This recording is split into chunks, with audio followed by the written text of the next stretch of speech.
menjelaskan mengenai pengertian amr dan nahi, am dan khos, serta nasih dan mansuh. Untuk pengertian yang pertama, kita membahas amr terlebih dahulu. Nah, amr secara bahasa itu berarti perintah. Nah, sedangkan kata perintah sendiri dalam Kamus Besar Bahasa Indonesia itu berarti menyuruh melakukan sesuatu. Nah, kalau secara istilah, al-amru tolabul fi'li minal a'la ila adna. Nah, sekali lagi, al-amru tolabul fi'li minal a'la ila adna. Nah, al-amru atau amr ialah tuntutan melakukan pekerjaan yang datangnya dari yang lebih tinggi kepada yang lebih rendah. Nah, misalkan orang tua menyuruh anaknya ataupun guru kepada muridnya. Nah, seperti halnya juga dengan ungkapan-ungkapan perintah yang ada pada dalil-dalil syara seperti Al-Quran dan hadis. Nah, contohnya ada pada Quran surat Al-Baqarah ayat 43, yaitu aqimus sholah ataupun dirikanlah sholat. Nah, di sini Allah Subhanahu wa Ta'ala memerintahkan manusia untuk mendirikan sholat. Nah, di sini juga berarti bahwa Allah posisi dan kedudukannya itu lebih tinggi daripada kedudukan manusia, seperti itu. Sedangkan kata amar atau perintah yang dilakukan oleh seseorang yang lebih rendah tingkatannya atau posisinya kepada orang yang lebih tinggi tingkatan atau posisinya, itu sebenarnya bukan kata perintah, melainkan doa dan harapan. Misalkan seorang anak kepada orang tuanya, misal si anak berkata, "Wahai ayahku, berikanlah aku uang." Nah, itu sebenarnya bukan merupakan kata perintah, melainkan harapan agar si anak tersebut diberi uang. Nah, begitu juga dengan seorang hamba yang sedang berdoa, contohnya Robbana atina fid dunya hasanah, wahai Tuhanku, berilah kebaikan kepadaku di dunia. Nah, di sini kan memang kata atina ini merupakan kata kerja, namun kata kerja perintah. Namun pada hakikatnya yang sebenarnya ini bukan kata perintah karena dilakukan oleh seseorang yang posisinya itu lebih rendah, seperti itu. Jadi ini hanya sekedar doa dan harapan.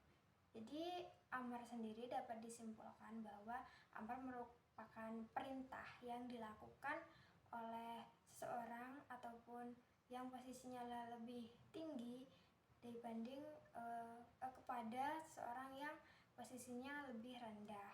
Nah, apabila ada yang posisinya lebih rendah memerintah atau menyuruh kepada seseorang yang posisinya lebih tinggi, itu bukan termasuk amar, namun itu maksudnya doa dan harapan. Nah, selanjutnya ada nahi. Nahi secara bahasa itu artinya larangan, sedangkan menurut istilah para ulama ya, yaitu an-nahi talabul tarki minal a'la ila adna. Sekali lagi, nahi talabul tarki minal a'la ila adna, yaitu perintah untuk meninggalkan sesuatu yang datangnya dari orang yang posisinya lebih tinggi kepada orang yang posisinya lebih rendah. Seperti contoh pada Quran surat Al-Isra ayat 32, yaitu wala taqrabu zina, dan janganlah kamu mendekati zina. Nah, nahi ini hukumnya bisa dikatakan haram ataupun makruh. Nah, ketika larangan yang disertai ancaman itu kemungkinan besar akan mengarah pada hukum haram. Nah, contohnya minum khamar. Nah, minum khamar kan tidak diperbolehkan karena dapat merusak akal dan merugikan masyarakat. Jadi itu dihukumi haram. Nah, sedangkan untuk larangan untuk tidak berkata kasar atau berkata kotor itu merupakan makruh karena meskipun tidak mendapat dosa besar, namun sebaiknya dihindari atau tidak dilakukan. Oke, sebelum lanjut kepada materi yang selanjutnya yaitu mengenai am dan khos, di sini saya akan menjelaskan mengenai kaidah-kaidah dari amar dan nahi. Nah, yang pertama kaidah amar. Nah, kaidah amar itu yang pertama itu perintah menunjukkan kewajiban. Jadi perintah pada dasarnya itu suatu kewajiban. Nah, dan itu harus dilaksanakan selagi tidak ada dalil yang menunjukkan makna selain wajib. Contohnya pada sholat tadi itu merupakan contoh dari kewajiban. Nah, yang kedua perintah menuntut segera dilaksanakan. Jadi ketika ada perintah itu harus segera dilaksanakan dan tidak boleh ditunda. Contoh kecil misalnya perintah untuk menyegerakan jenazah.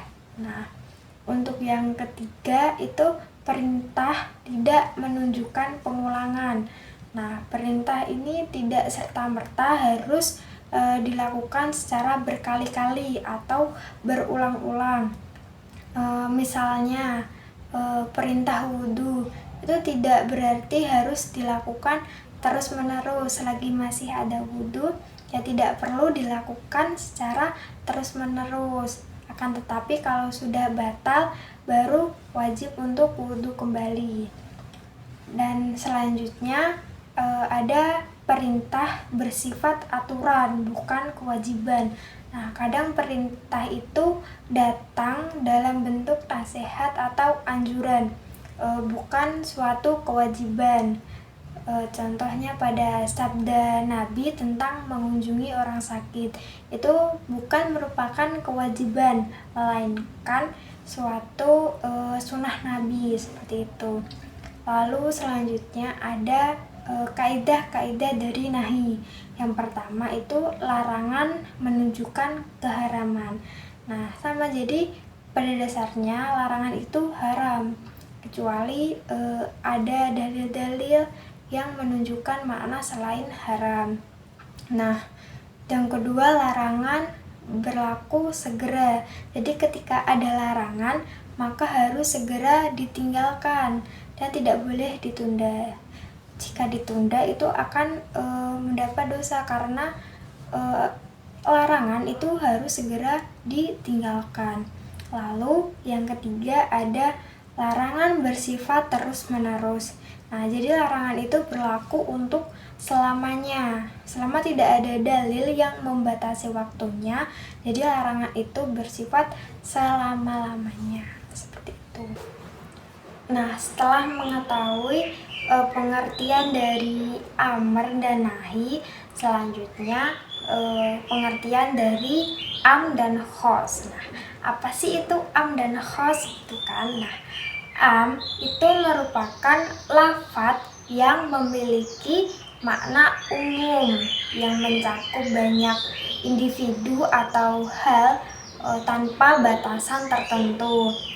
Sementara khos itu merupakan makna yang memiliki arti khusus atau kebalikan dari am, dan am merupakan kebalikan dari khos. Am yang umum, khos yang khusus, seperti itu. Nah, contohnya ada pada Quran surat Al-Baqarah ayat 168 yang artinya makanlah dari apa yang ada di bumi yang halal lagi baik.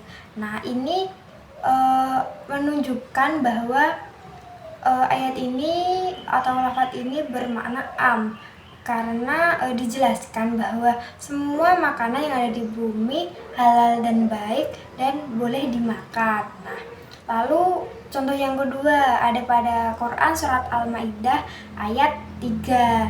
Nah, yang artinya itu diharamkan atas kalian bangkai, darah, dan daging babi. Nah, ini merupakan bentuk khos, walaupun semua atau secara umum semua makanan di bumi halal, ada makanan tertentu yang dikecualikan dan diharamkan, yaitu tadi merupakan bangkai, darah, dan daging babi seperti itu. Selanjutnya pengertian dari nasakh dan mansukh. Nah, nasakh yaitu mengubah hukum atau aturan yang ada dalam Al-Quran, sedangkan mansukh yaitu hukum atau aturan yang telah diubah hukumnya tetapi ayatnya masih ada dalam Al-Quran. Contoh ayat mansukh itu ada pada Quran surat Al-Baqarah ayat 240 yang artinya, dan orang-orang yang wafat suaminya hendaklah mereka menunggu selama 1 tahun. Nah, ini merupakan aturan lama tentang masa iddah, yaitu 1 tahun. Nah, namun hukum atau aturan ini kemudian dihapus atau diubah. Contoh ayat yang menasakh ataupun yang mengubah hukum atau aturan yang lama itu pada Quran surat Al-Baqarah ayat 234 yang artinya, orang-orang yang meninggal dunia di antara kamu dan meninggalkan istri-istri, hendaklah para istri itu menunggu selama 4 bulan 10 hari. Nah, karena ini hukum baru yang menggantikan hukum yang lama, jadi sekarang dari yang 1 tahun masa iddah menjadi masa iddah 4 bulan 10 hari.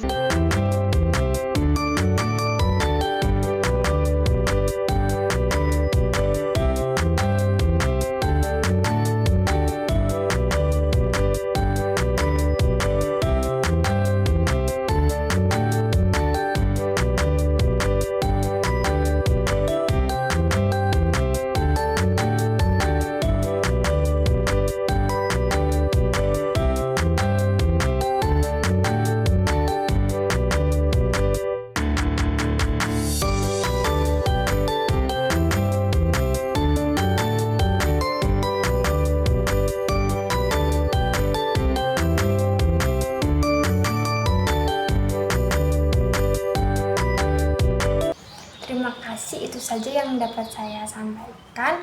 Kurang lebihnya saya mohon maaf. Wassalamualaikum warahmatullahi wabarakatuh.